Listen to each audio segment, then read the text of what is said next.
4 দিনের অনশন শেষে অবশেষে ভালোবাসার মানুষের হাত ধরে ঘরে ফিরলেন এক তরুণী। এলাকাবাসী, সাংবাদিক ও 2 পরিবারের হস্তক্ষেপে সব জল্পনা কল্পনার অবসান ঘটিয়ে এই সমঝোতা হয়।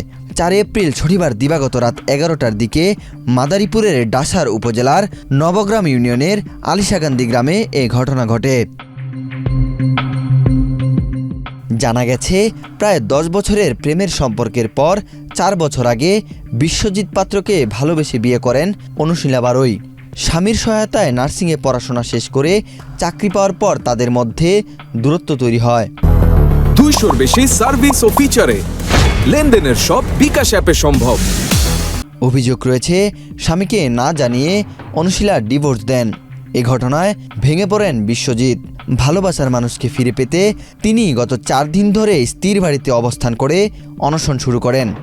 বিষয়টি এলাকায় ব্যাপক চাঞ্চল্যের সৃষ্টি করে এবং গণমাধ্যমে প্রকাশ পেলে সামাজিক যোগাযোগ মাধ্যমেও আলোচনা ও সমালোচনার ঝড় ওঠে। পরবর্তীতে স্থানীয় গণ্যমান্য ব্যক্তি, সাংবাদিক ও 2 পরিবারের উদ্যোগে সমঝোতার বৈঠক অনুষ্ঠিত হয়। সেখানে ভুল বোঝাবুঝির অবসান ঘটে এবং অনুশীলা তার সিদ্ধান্তের জন্য অনুতপ্ত হন। শেষে সব অভিমান ভুলে স্বামীর হাত ধরে তার সঙ্গেই ঘরে ফেরেন। সবাইকে অসংখ্য ধন্যবাদ। আমাদের যে ভুল বোঝাবুঝিটা ছিল সেটা সমাধান হয়েছে। সবাই আশীর্বাদ করুন যেন আমরা সবাই ভালো থাকি। এ ঘটনায় নবদম্পতি ও স্থানীয়দের মধ্যে স্বস্তি ফিরে এসেছে। এলাকাবাসী আশা করছেন তাদের এই ভালোবাসার বন্ধন ভবিষ্যতেও অটুট থাকবে। তার ভুল বুঝতে পেরেছে এবং আমাদের দেশের কিছু উদীয়মান যুবকরা এই সমস্যার সমাধান করার জন্য আপ্রাণ চেষ্টা করেছে।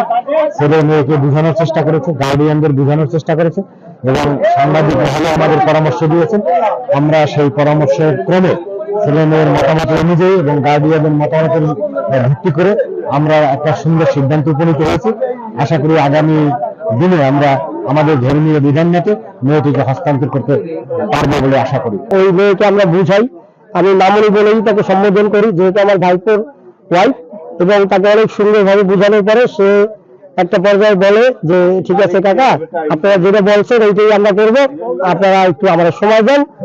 তারপর আমি চিন্তা করলাম যে আসলে সময় দেওয়া উচিত। হঠাৎ করে হয়তো বা একটু ভুল বোঝাবুঝির কারণে হয়েছে এবং ওই মেয়েটা আমাকে বলছে যে একটু ভুল বোঝাবুঝির কারণে ওকে নাকি অবিশ্বাস করা হয়। আমরা একটা সিদ্ধান্ত উপনীত হয়েছি যে হিন্দুদের একটা রীতিনীতি আছে, অগ্নিকে সাক্ষী রেখে ব্রাহ্মণ রেখে যে রীতিনীতি, ওইটা অনুযায়ী ওদের বিবাহ বন্ধনে আবদ্ধ করা হবে। আপনারা সবাই আর কি আমন্ত্রিত। এর আগে গত 31শে মার্চ মঙ্গলবার স্ত্রীর স্বীকৃতির দাবিতে অনুশীলার বসত বাড়িতে অনশন করেন বিশ্বজিৎ। এ ঘটনায় এলাকা জুড়ে চাঞ্চল্যের সৃষ্টি হয়। ওয়াহিদ হোসেন জিহাদ, বাংলাদেশ প্রতিদিন।